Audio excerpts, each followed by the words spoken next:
साक्षात् परम ब्रह्म तस्मै श्री गुरवे नमः। अखंड मंडलाकारं व्याप्तं येन चराचरं तत्पदं दर्शितं येन तस्मै श्री गुरवे नमः। शान्ताकारं भुजगशयनं पद्मनाभं सुरेशं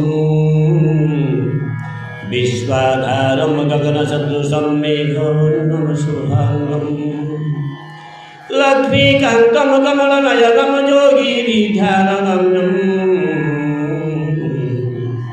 वन्दे विष्णुं भवभयहरं सर्वलोकैकनाथं रामं लक्ष्मणं भुजगशयनं सीतापति सुन्दरं काकुत्स्थं गुणाकरं गुणनिधि विप्लप्रियं धार्मिकं राजेन्द्रं सत्यसन्धं दशरथतनयं श्यामलशान्तमूर्ति वन्दे श्रीरघुरामरघुकुलतिलकं राघवं मनोजवं मारुततुल्यवेगं जितेन्द्रियं बुद्धिमतां वरिष्ठं वातात्मयं वानरयुतमुख्यं श्रीरामदूतं शरणं प्रपद्ये। ओम श्री श्री श्री गुरु भगवान के चरण कमले कोटि कोटि कोटि कोटि प्रणाम, कोटि कोटि प्रणाम, कोटि कोटि प्रणाम। बोलिए भगवत स्वामी की जहाँ भी हो भगवान को असीम कृपा तो निश्चित भाव जहाँ भी से इच्छा मयंकर इच्छा ना कौन संभव नुहे।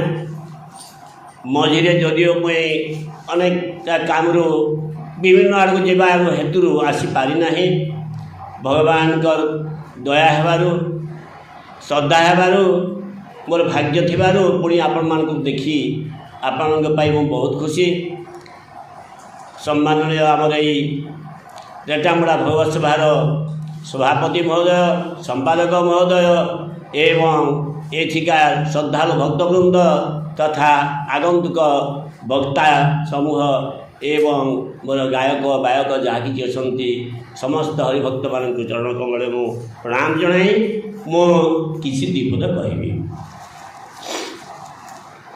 मु आपण मैंने जानती केतेबेले मध्य मु वक्ता श्रेणी रे जीवी नाही, संभव नुहे। वक्तार बरे मध्य मु नाही। वक्ता बोले तो कहला लोक वक्ता कहले तो वक्ता कहा पारे कि प्रवचक नुहे। कारण यही भगवान असीम कृपा नहेले जड़े प्रवचक हो पारे ना। पिलादिनरू दीप्तिबाबू भूतरे प्रवेश कले भगवान दया जमी भाव से चाकरी को मत बहुत बड़ चाकरी पाई था किंतु आईएएस ओएस हो पारे पदाघात कर भगवत कृपा हेतु भगवत एवं से जमी भाव भगवत को इमिति पी देइछन्ति जे तांकर प्रत्येक रक्त कणा को जोठी को परीक्षा करेंगे से भागवत प्रत्येक धाड़ी को मध्य से बुझाई पारे तात्विक कथा को जन पारे एवं निजे से बुझी सारी एवं से गाँव बासिंदा आमर जी गोविंद बाबू से टॉपिक को नहीं से अनेक सुंदर सुंदर भाव में कथा कहबार अभ्यास कले प्रति मुहूर्त भागवतर विभिन्न अमूल्य वाणी गुड़ाक मुहर बाहर एवं एमती सुंदर भाव से कहते जे से कथा गुड़ाक ग्रहणीय हम खूब सुंदर किंतु मुझे कहबी अनेक थर आपको से कथाटी मु केवल क्षेत्र आमर क्षेत्र कथा दिए कहबी क्षेत्र बोले कौन जदि आम चाषी कूल को जीवा सार्टिफिकेट बिहान जिते सुंदर हेले आदरे पकईदे उपଯୁକ୍ତ ଯତ୍ନ देले लटा लुटी हो गले ताकू ठीक भाव सार फार नदेले सेटा भल बिहन होते नष्ट हो ठीक से हीपरी आमर गोविंद बाबू समेत जेते वक्तावृंद अच्छी से माने रंधन मंथन करी दिन राति परिश्रम करी भगवत आश्रित होई से माने जिमिति फूलरू कीट महुमाछी जमी महु संग्रह करे से माने से तात्विक अर्थ को सब पी जाउछंती ताकू हृदय ताकू अंथन मंथन करी जाउछंती एवं ताकू आमे मात्र अध घंटा बा घंटा भितर एठी परिवेषण करूछंती आमे केबे हेले मध्य सेही सब को उल्टा पलटा करी कहि पारिबा नहीं किंतु कम समय मध्य से हमको एठी परिवेषण करी गले किंतु आमर यही क्षेत्र को जदि आम प्रशस्त न करिबा यही क्षेत्र को जदि आम उन्मुक्त न करिबा सेटा उन्नत बिहन आटरे पड़ी सुखी गला परी नष्ट हो गला परी हो आपण माने तो देखुचंती जानुचंती बुझुचंती पृथ्वी कथा समाज कथा दैनंदिन घटी जाउची सब कथा कौ गाँव भगवत सभा हो नहीं प्राय सब गाँव में चली ता सत्वे मध्य सेटा किए भल किए मंद कहि पारिबा निज कथा निजे जानिबा मु केते बदमाश केते खराब मु निजे निश्चय जानुछि निज कथा निजे जानि पारिबा अन्य काहाकू आमे भूल करूछु बोली कहि पारिबा नाही कारण गंगाधर पुरा लिखिचंती जे निज से आम रावण कथा जेमि से रावण उपाख्यान कहिचंती जे गुण को देखी व्यस्त को देखी गुण को चिन्ह हुए ना मु गोटे धोब धाड़िया पिंधिली कि रंगीन वस्त्र पिंधिली चिता चेतन लगेली यहीटा को देखिक आप जड़े साधु जदि बोलीदे ताहा वर्तमान भूल हो जाउछि प्रकृत निजर कर्तव्य एवं अंतर्निहित चिंतन ताहा होछि मनुष्यर साधुता वर्तमान आम बहुत प्रवचक पाइबा आमे बहुत वक्ता पारे जे बकी पारे जहाँ जानी खूब सुंदर रंधन मंथन करी सुंदर पारे कही पारे से वक्ता जे भागवत बा रामायण बा वेद शास्त्र को हृदयस्थ करी अभ्यास करी अन्य मान को बुझाई नहीं पारे से प्रवचक किंतु साधु संपूर्ण रूपे अलग आमे प्रवचक किंबा वक्ता पाइबारे अभाव किसी नहीं सब देखुछु जानूँ किंतु किए से प्रकृत साधु को आम चिन्ह पारिबा संभव नुहे कारण साधु केबे हेले कहे नहीं मु साधु बोली साधु केबे हेले कहे नहीं मु साधु बोली एठी जो मैंने बसी यही मान मध्य अनेक हृदय मध्य निज साधुता गुण रही मो भल लोकटे मो साधु केबे साधु निजको साधु बोली परिचय दिए ना से भगवान जानू अंतर्जामी भगवान किए साधु किए कौन जानती कौन न हो दुनिया रे कि सुंदर सुंदर कथा कही जगन्नाथ लोकंकार मन को मोही धन्य चिंतन बाणी बुझाई से पुणी कलंकारिक विभिन्न काम लिप्त रही आजिकल नाटक कीर्तन सब कुछ देखुं कौटी किए कीर्तन न कले कीर्तन कौटी कड़े चलीगला कि आउ कौन होगा विभिन्न कथा दुधारण अच्छी क्या ना धरवा दरकार नहीं तेणुक आम प्रथम निजक आम चिन्हवा भागवत मुझे जाऊ नहीं रामायण वेद शास्त्र को जाऊ नहीं से आम गोविंद बाबू भलिया गोटे बहुत सुंदर भाव में कहीपर भलिया मंथन मंथन मुखस्थ कर कहीपर भलिया लोक अच्छा कहे କିନ୍ତୁ ତାକୁ ଆମ ହୃଦୟରେ ପ୍ରବେଶ କରିବା ପାଇଁ ଆମ ହୃଦୟକୁ ଆମେ ପ୍ରଶସ୍ତ କରିବାକୁ ହେବ। ଆମ ହୃଦୟକୁ ଆମେ ପ୍ରଶସ୍ତ କରିବାକୁ ହେବ। କିଏ ପ୍ରଥମେ ଆମେ କିଏ ନ ଗାଉଛୁ? ପ୍ରତ୍ୟେକ ଧର୍ମୀୟ ଅନୁଷ୍ଠାନରେ ଆମେ ଗାଉଛୁ ଗୁରୁର୍ ବ୍ରହ୍ମା ଗୁରୁ ବିଷ୍ଣୁ ଗୁରୁର୍ଦେବ ମହେଶ୍ୱର ଗୁରୁର୍ ସାକ୍ଷାତ୍ ପରମ ବ୍ରହ୍ମ ତସ୍ମୈ ଶ୍ରୀ ଗୁରୁ। କିଏ ନ ଗାଉଛୁ? କିନ୍ତୁ କିଏ ସେ ଗୁରୁ, କିଏ ସେ ବ୍ରହ୍ମା, କିଏ ସେ ବିଷ୍ଣୁ, ଏବଂ ଏହି ଶ୍ଲୋକ ପଢ଼ିବା ଦ୍ୱାରା ଆମ ହୃଦୟରେ ଆମେ କ'ଣ ଲାଭ ପାଇଛୁ ତାକୁ ଯଦି ଆମେ ଦେଖାଇ ପାରିବା ନାହିଁ, ଏହି ଶ୍ଲୋକ ପଢ଼ି ଆମ କିଛି କାମ ଦେବ ନାହିଁ।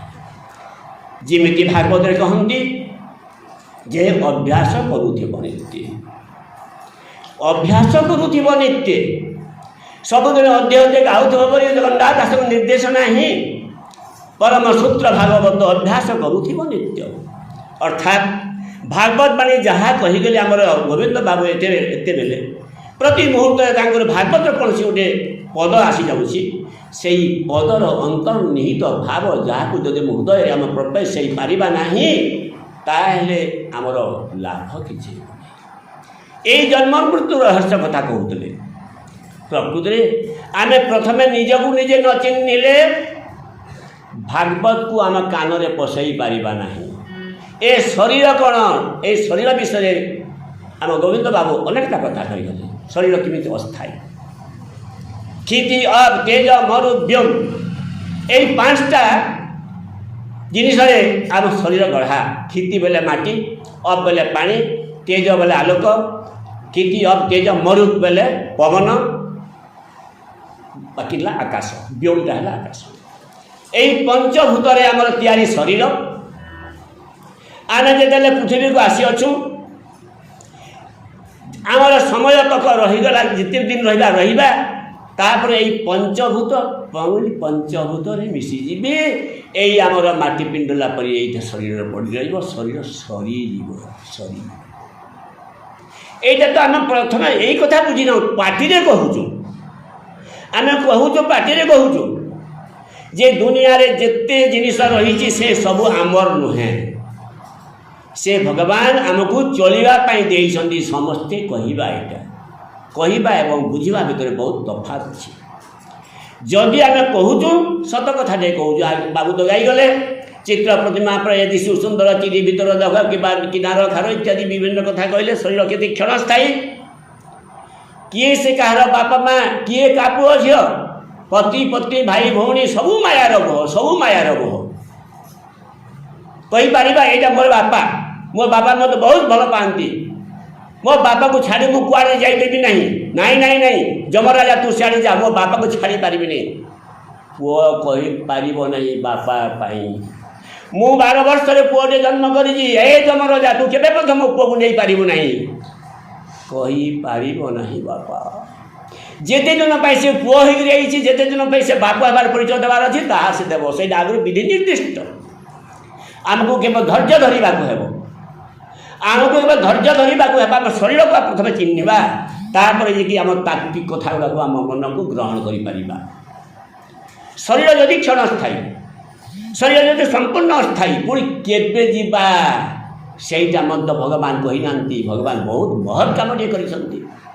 ଯଦି ଆମକୁ ଭଗବାନ କହିଦିଅନ୍ତେ ତୁ 10 ବର୍ଷ ବଞ୍ଚିବୁ, ମୁଁ ଯଦି ଭଲ ଲୋକ ହେଇଥିବି 10 ବର୍ଷ ବହୁତ ଭଲ କାମ କରିବି, କି ଯଦି ଖରାପ ଲୋକ ହେଇଥିବି ଆରେ 10 ବର୍ଷ ବଞ୍ଚିବି ଶଳାକୁ ହଇରାଣ କରିବି, 10 ବର୍ଷ ପରେ ତୁ ଯାହା ବି ହଉ 10 ବର୍ଷ ହଇରାଣ କରିବି, ଏମିତି ଭାବ ବି ଆସିପାରେ। ତେଣୁକରି ପ୍ରତି ମୁହୂର୍ତ୍ତରେ ଆମେ ଭଲ କାମ କରିବାର ଅଛି। ତେଣୁକରି ବିବେକ ଦିଆଯାଇଛି ପରା, ଆରେ ମଣିଷ ତୁ ଆଜି ଯିବୁ କାଲି ଯିବୁ ନା ପରଦିନ ଯିବୁ କେବେ ମଧ୍ୟ ଜଣାପଡ଼େ ନାହିଁ। ତୁ ଯେ କୌଣସି ମୁହୂର୍ତ୍ତରେ ତୋର ଡକରା ଆସିପାରେ।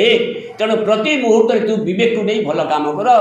ଯେମିତି କହିଗଲେ ବାବୁ ଯେ ଆମର ଗୋଡ଼ ଚୋରି କରି ଯିବା ପାଇଁ ନୁହେଁ, ହାତ କାହାକୁ ପିଟାପୁଟି କରିବା ପାଇଁ ନୁହେଁ, ବା ପାଟିରେ କାହାକୁ ଦୁର୍ଭାଷାରେ ଗାଳି ଦେବା ପାଇଁ ନୁହେଁ, ଆଖିରେ ପର ଧନ ସମ୍ପଦ ଲୁଟ୍ କରିବା ପାଇଁ ଲୋଭ ଦେଖି କରିବା ପାଇଁ ନୁହେଁ। এই ସବୁ କିଛି ଭଗବାନ ପାଇଁ ଉଦ୍ଦିଷ୍ଟ। ଯେଉଁ ଭଗବାନଙ୍କୁ ହାତ ଦେଇଛନ୍ତି, ଗୋଡ଼ ଦେଇଛନ୍ତି, ନାକ ଦେଇଛନ୍ତି, ସବୁ କିଛି ଦେଇଛନ୍ତି, ସେ ଭଗବାନଙ୍କ ସେବାରେ ହିଁ ଆମକୁ ଲଗାଇବାକୁ ହେବ। ଆମକୁ ଯଦି ଖାଇବା ପାଇଁ ରନ୍ଧାବଢ଼ା ପାଇଁ ଅସୁବିଧା ଘଟିଲା, ସେତେବେଳେ ଆମ ହାତରେ କେମିତି ଭଙ୍ଗା ଭଙ୍ଗିକିରି ମାଖନକୁ ଛେଚି ଛେଚି କାଟୁଥିଲା, बैगन को किमिति फटाफुटी करी काटुला कड़े सुंदर छुरीटे देले ताकू भल भाव में काटिकी रंधा बड़ा कर सुविधा हे बोली से छुरी देना वाला को आम खुशी हवा कथा ना किंतु केते बेले जदि से छुरी दे जब अनर्थ करवा लोक मान भूषा बोलिके मारिदेवा और कहवा जे छुरी देना वाला दोष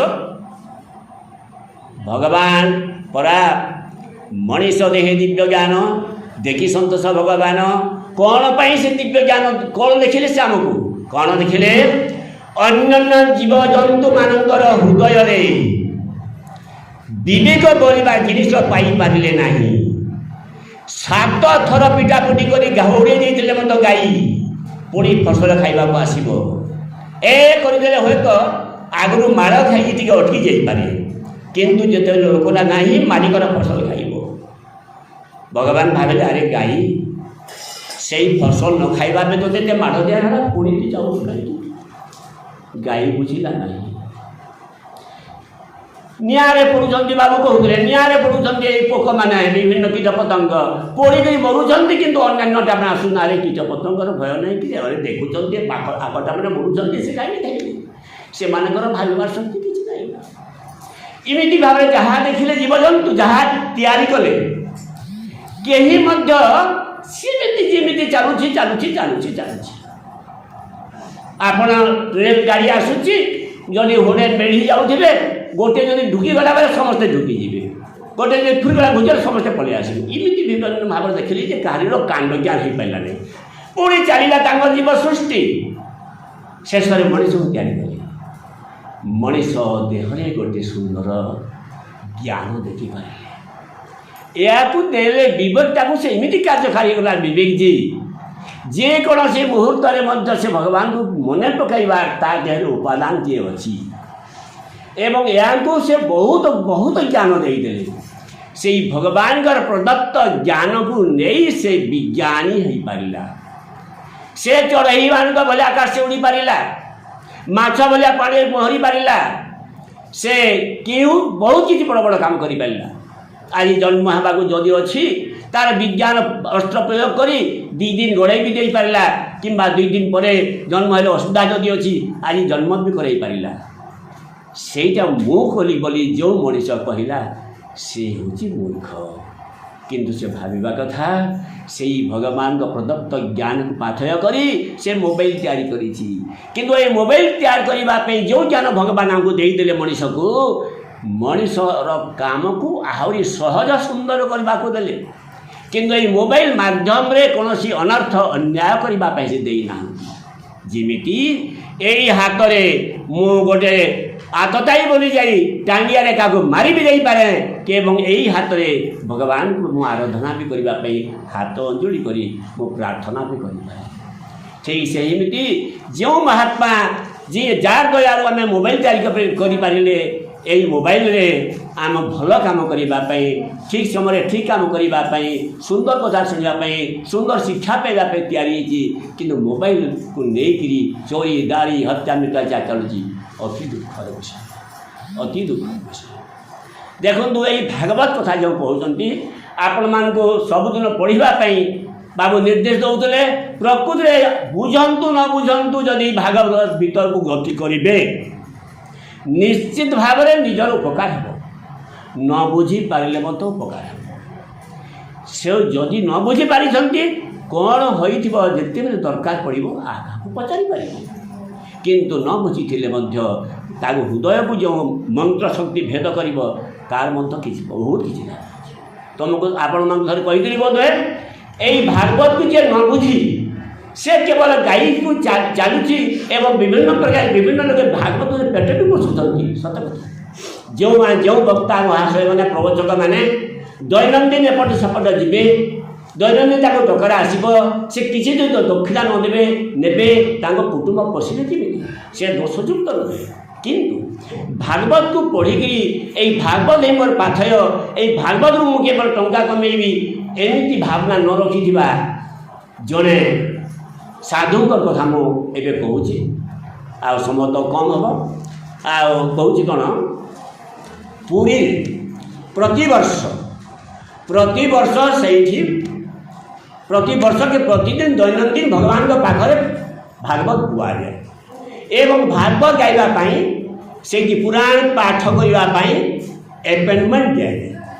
ସେମାନଙ୍କୁ କେତେ ଦିନ ପାଇଁ? 5 ବର୍ଷ ପାଇଁ, 10 ବର୍ଷ ପାଇଁ କିଛି କରି ଦିଆଯାଏ। ଏବଂ ସେତିକି ମଧ୍ୟରେ ମାସିକ ତାଙ୍କୁ ଯେତେ ବି ହେଉ ତାଙ୍କର ଦକ୍ଷିଣା ସ୍ୱରୂପ ତାଙ୍କୁ ମାସକେ ମାସ ଦରମା ଦିଆଯିବ। ପୁରାଣ ପାଠକୁ ଦରମା ଦିଆଯିବ। ସେ ଦରମା ନେଇ ଜଣେ ବାପା ଆଉଥିଲେ, ଆଉ ଦେଖୁ ଦେଖୁ ଦେଖୁ ସେ ବୃଦ୍ଧ ହେଇଗଲେ। ତାଙ୍କର ତାରିଖ ଆସିଗଲା ଯେ ଏତିକି ବୟସ ତୁମକୁ ହେଲାଣି, ଆଉ ଅଙ୍କ ଦିନ ତୁମରଟା କଟିଯିବ, ରିଟାୟାର୍ଡ ଅର୍ଥାତ୍ ତୁମ କଟିଯିବ। ତାପରେ ପୁଣି ଇଣ୍ଟରଭ୍ୟୁ ଚାଲିବ। ଯେଉଁମାନେ ପୁଣି ନୂଆ ଭାବରେ ସେଠି ପୁରାଣ ପଣ୍ଡା ଭାବରେ ଦଖଲ ନେବେ, ସେମାନେ ସେଇଠି ଭାଗବତ ପାଠ କରିବେ ଦିନେ ଦିନେ। ଆଉ ସେମାନଙ୍କଟା ଶ୍ରୋତାମାନେ ଶୁଣିବେ, ରାଜା ବି ଶୁଣିବେ। ଭଲ ପାଠ କରୁଛି ବୋଲି ଯାହାର ମାର୍କଟା ବେଶୀ ହେବ ତାକୁ ସେଇଠି ଦଖଲ ଦେବେ। ସେଇଠି ଜଣେ ଏତେ ପ୍ରିୟ ହୋଇଯାଇଥିଲେ ଜଣେ ଗାୟକ ଯେ ରାଜାଙ୍କୁ ଯାଇକରି ସେ ଲୁଚା ଛେପା କହିଲେ ଯେ ମହାରାଜ ମୋର ଗୋଟେ ମିଳିବ, ମୁଁ ବହୁତ ଚେଷ୍ଟା କରି ତାକୁ ଘରେ ଭାଗବତ ପଢ଼ଉଛି, ବୁଝଉଛି, ଆଉ ଭଲ ପଢ଼େ।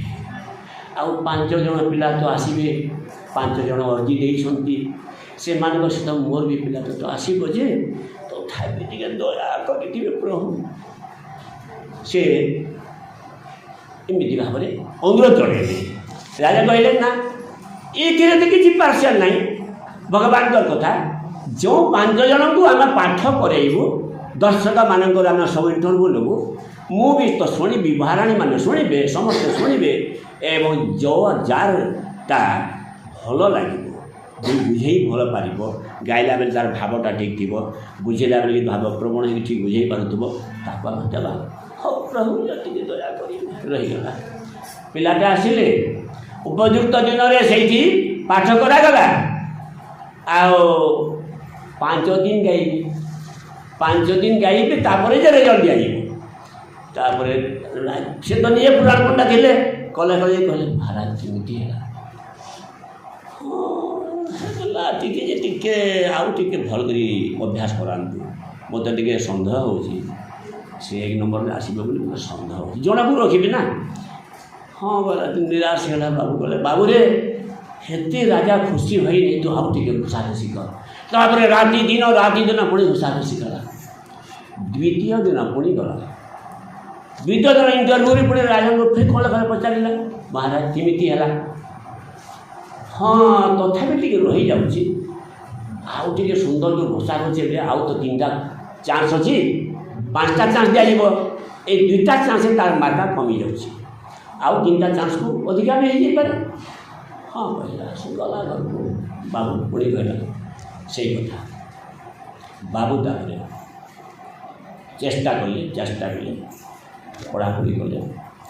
ଆଉ ଯିଏ ମଝିରେ ଆସି ନ ପାରିବ, ଫାଇନାଲ୍ ଦିନ ନିଶ୍ଚୟ ଆସିବ ବୋଲି ସେ ଯେତେବେଳେ କହିଲେ, ଫାଇନାଲ୍ ଦିନ ଏଇ ପିଲାଟା ଗଲା ନାହିଁ।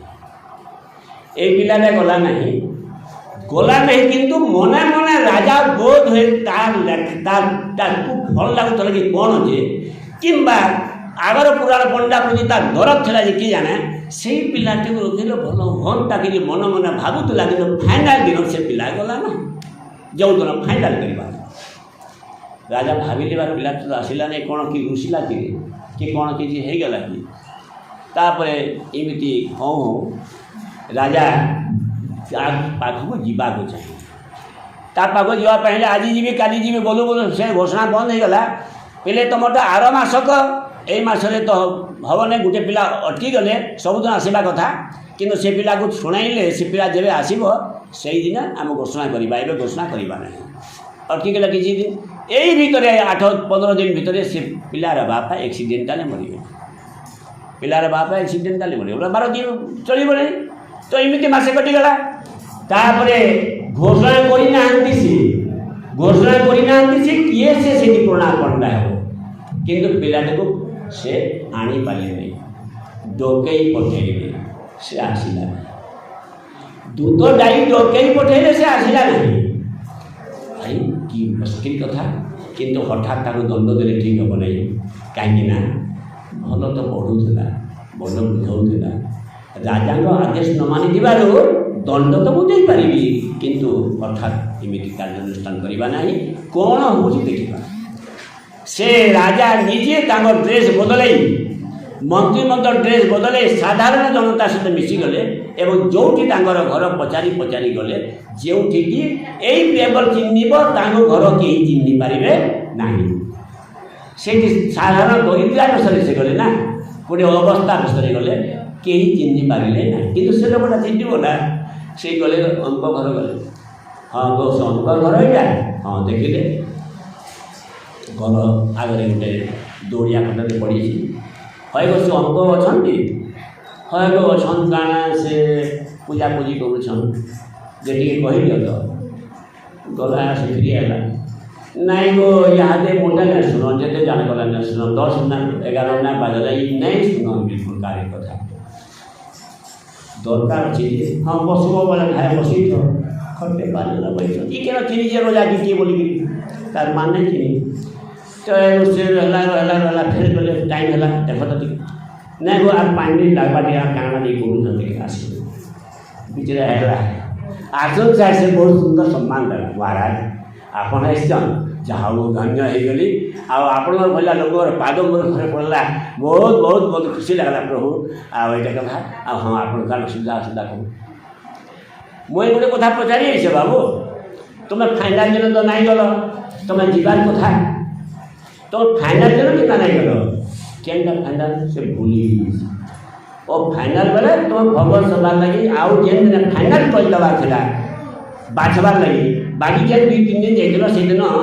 ତ ଫାଇନାଲ କରିଦେବାର ନାଇଁ ଥାଇ ଯେନ୍ ଫାଇନାଲ ବି ଯାଇଥିଲା ତୁମେ ନାଇଁ ଗଲ ତାପରେ କାଣା ହେଲା ବୋଲି ତାପରେ ରେଜଲ୍ଟଟା ଘୋଷଣା ନାଇଁ କରି ତାପରେ ପରବର୍ତ୍ତୀ ତୁମର ବାପାଙ୍କ ଦେହାନ୍ତ ହେଲା ତାପରେ 3 ମାସ କଟିଗଲା ଆଉ ଏବେ ଯେତେବେଳେ ଆଇଛୁ ଏବେ ଏଣେ ତେଣୁ କରି ଚଳାଉଛୁ ସେଇ ପୁରାଣ ଖଣ୍ଡେ ଗାଉଛୁ ଯେ ଗାଉଛୁ କିନ୍ତୁ ଆମେ ଫାଇନାଲ ଆମେ ସବୁ ଗୋଟେ ମାସ୍କିଆ ଭାବେ ରଖିଛୁ ନା ଆଉ ତୁମେ କାହିଁକି ନେଇ ଗଲ ଓହୋ ମୁଇଁ ଆଉ ନାଇଁ ଯାଏ ଆଜ୍ଞା ମୁଁ ପୁରାଣ ପଣ୍ଡା ଭାବରେ ପେଟ ପୋଷିବା ପାଇଁ ନାଇଁ ଚାହେଁ ବୋଲି ମୁଁ ପୁରାଣ ପଣ୍ଡା ଭାବରେ ପେଟ ପୋଷିବା ପାଇଁ ନାଇଁ ଚାହେଁ ବୋଲି ଓ ତୁମେ ମୋ ଉପରେ ଅଭିମାନ କରିଛ ଯେଉଁ 2-3 ଥର ପଢ଼ିଲ ଅନ୍ୟମାନଙ୍କ ଅପେକ୍ଷା ତୁମର ଭଲ ହେଲା ନାହିଁ ଟିକେ ବୋଲି ମୁଁ କହିଦେଲି ସେତିକି ନାଇଁ ମହାରାଜ ଅଭିମାନ କରି ନାହିଁ ଭଗବତ ପ୍ରେମ ଉପରେ ଭଗବତ ଜ୍ଞାନ ଉପରେ ଆପଣ ହେଉଛନ୍ତି ମୋର ବିଶିଷ୍ଟ ଗୁରୁ ଆପଣଙ୍କର ଭଳିଆ ଗୋଟେ ମହତ ଲୋକ ମୁଁ ପାଇନଥିଲେ ଜୀବନରେ ମୁଁ କେବେ ହେଲେ ମଧ୍ୟ ଜଣେ ସଚ୍ଚା ଭଗବତୀ ହୋଇପାରିନଥାନ୍ତି କିନ୍ତୁ ଆପଣ ମୋତେ ସେମିତି କଥା କହୁଥିଲେ ଆଚ୍ଛା ଯାହା ବି ହଉ ତୁମେ ଟିକେ ଚାଲ ତୁମେ ଯିବା ନାଇଁ ନାଇଁ ପ୍ରଭୁ ମୁଁ ଆଉ ଯିବି ନାହିଁ ସେଠିକି ଓ କାହିଁକି ଯିବ ନାହିଁ ଦେଖନ୍ତୁ ପ୍ରଭୁ ଭଗବାନ ଯାହା କହିଛନ୍ତି ମୁଁ ଭାଗବତକୁ ନ ବୁଝିଥିଲି ବୋଲି ଯାଉଥିଲି ଭାଗବତକୁ ମୁଁ ବୁଝି ନ ପାରିଥିଲି ବୋଲି ସେଠିକି ଯିବା ପାଇଁ ଇଣ୍ଟରଭ୍ୟୁ ଦେଇ ଯାଇଥିଲି କିନ୍ତୁ ଯେତେବେଳେ ଆପଣ ଆହୁରି ଟିକେ ପଢ଼ ବୋଇଲେ ମୋ ଧାଡ଼ିକୁ ଧାଡ଼ି ତାର ଅର୍ଥ ବାହାର କରେଇଲି ଧାଡ଼ିକୁ ଧାଡ଼ି ଅର୍ଥ ବାହାର କରେଇଲି ସେଇ ଧାଡ଼ି ପାଖରେ ଯେତେବେଳେ ବୁଝିପାରିଲି ମୋର ସେଇଠିକି ଯିବାର ଦରକାର ନାହିଁ ବୋଲି ମୁଁ ନିଷ୍ପତ୍ତି ନେଇସାରିଛି ଆଚ୍ଛା କଥା ଭାଗବତରେ ଏମିତି କୌଣସି ଧାଡ଼ି ଅଛି ଯେଉଁ ଧାଡ଼ିକି ଭଗବାନ ଜଗନ୍ନାଥଙ୍କ ସାମନାରେ ଭଗବତ ଗାଇବା ପାଇଁ ମନା ଅଛି ନାଇଁ ସେଠି ଗାଇବା ପାଇଁ ମନା ନାହିଁ କିନ୍ତୁ ମାସକୁ ମାସ ଦରମା ଆଣି ପେଟ ପୋଷିବା ପାଇଁ ମୁଁ ଭଗବାନଙ୍କର ଗୁଣ କୀର୍ତ୍ତନ କରିବାକୁ ମୁଁ ଯିବି ନାହିଁ ଭଗବାନ ମୋତେ ଯାହା କିଛି ଦେଇଛନ୍ତି ଠିକ୍ ଦେଇଛନ୍ତି ମୁଁ ସେଠିକି ଯିବି ନାହିଁ ତୁମେ ବିମାନ କରିଛ ତୁମେ ନ ଗଲେ ତୁମକୁ ଦଣ୍ଡ ଦେବି ରାଜା ଟିକେ ଧମକ ଦେଖେଇଲେ ତୁମେ ନ ଗଲେ ତୁମକୁ ଦଣ୍ଡ ଦେବି ଓହୋ ମୋତେ ଦଣ୍ଡ ଦେଇପାରିବେନି ମହାରାଜ ଆଚ୍ଛା କଥା ତୁ ଏତି ସାର୍ ମୁଁ କ'ଣ ଆଉ ଭଗବତ ପଢ଼ୁଛି ମୁଁ ଆଉ କ'ଣ ଭଗବତ ପଢ଼ୁଛି ଯେ ମୋତେ କର ଆଶ୍ରୟ ତାହାର ନାହିଁ ଦୁଃଖ ଭୟ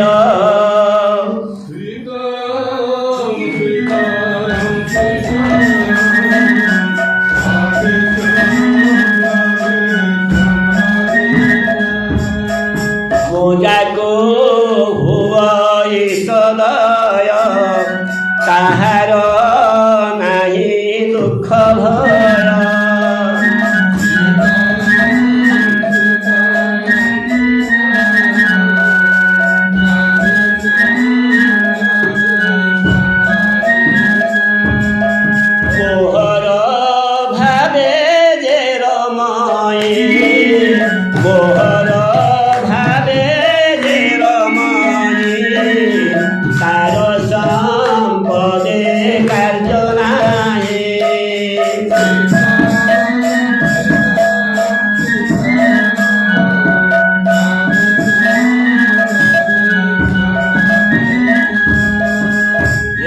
वृंदावन मेरे लाल की। हे महाराज भगवान पूरा लिखिं भागवत पूरा अच्छी जगन्नाथ दासंकर कृत भगवान निजे कहते मोहर भारे जे रमई ताहार दुख भय नाही। जदि मु प्रकृति भगवती मुझे भय करी केमी मत हस मारूँ आपंकर कथा सामान्यतम मत भय करी ना आप राज्य मत बासुर करदेवे तड़ीदेवे हसी हसी पलि जी प्रभु मोहर भावे जे रमई तार दुख भय ना भगवान कहते मो भगवान को एमती भाव में बुझीगली जे से महामहिमा प्रभु भगवान जगन्नाथ रामकृष्ण जहाँ भी कहूँ आम जो जो अवतार लेते भगवान से प्रति मोर एत आस्था हो जाए ए दुनियार क्या मत भय करे ना आठी मासक मास मत 1000 कि 2000 दरमा देवे तो दरमा टंका दे पेट पोषिबी तो ये पेट पोषापी चढ़ई माने विभिन्न जीवजंतु मैंने कहीं कौन प्रकार कौटी दरमा आणुना से निज निज गुजराण मेन्टेन करुँच भगवत सेवा करी भगवान प्रति मुझे समर्पित हो जाए चलि प्रभु मो चलवाई खाଇବା कुटे किसी मो अटकी जीव ना मोर कि लोभ ना जी भगवत प्रेमी ब्रह्मा पद को नहीं इच्छा न करे इंद्र पदे वांछा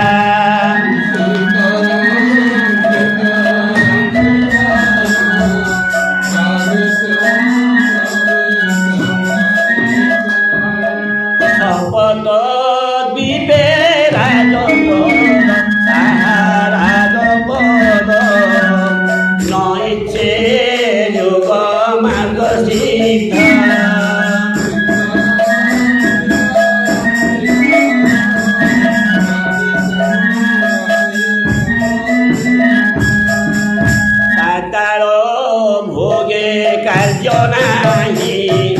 निर्वाण पद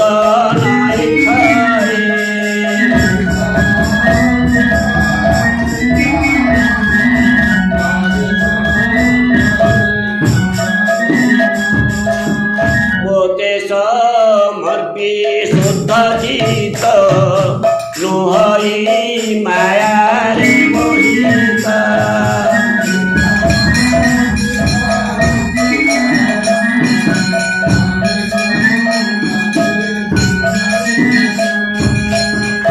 बोलिए पूर्णचंद्र प्रभु भगवान की। पाताल भोगे कार्य नहीं ब्रह्मा पद को इच्छा नहीं एते पदवी पाइबार थे तू गले भागवत पढ़िले देवु जदि कहे मो भागवत पढ़ी से आने मुझे ना भागवत को गाई से लब्ध दल चलवाई मुझी ना कारण भगवान निजे कहते भगवान के प्रति जे आश्रित से तो तार लोभ किसी रहा कथा नुहे से तो कौन सी क्या डरबार कथा नुहे आप राजा हेले कौन है आपन को सम्मान दूसरी आपण प्रति मोर गभीर भक्ति रही किंतु आपण मत डरई धूपे कि नाक चाहती मुझे जीवी ना भगवान के प्रति मु आश्रित हो केवल मु रही एतिकी हेला बेलू राजा मन बदलीगला एतिकी हेला राजा मन बदलीगला भावे प्रकृति ये जन भगवती यही भागवत एति गभीर कथा से पाईगले किंतु प्रभु आपण यही राज्य तोड़ीदेले आपण प्रति मोर भक्ति भक्ति निश्चित भाव कहीं आपण मत 3-4 थर निराश कर भागवत को एत गभीर कर पढ़ी न था राजा थकीगले राजा चलीगले ताकू बंधिले नहीं दंड देले नहीं किसी भी कहले नहीं चलीगले आनंद एक बार हरि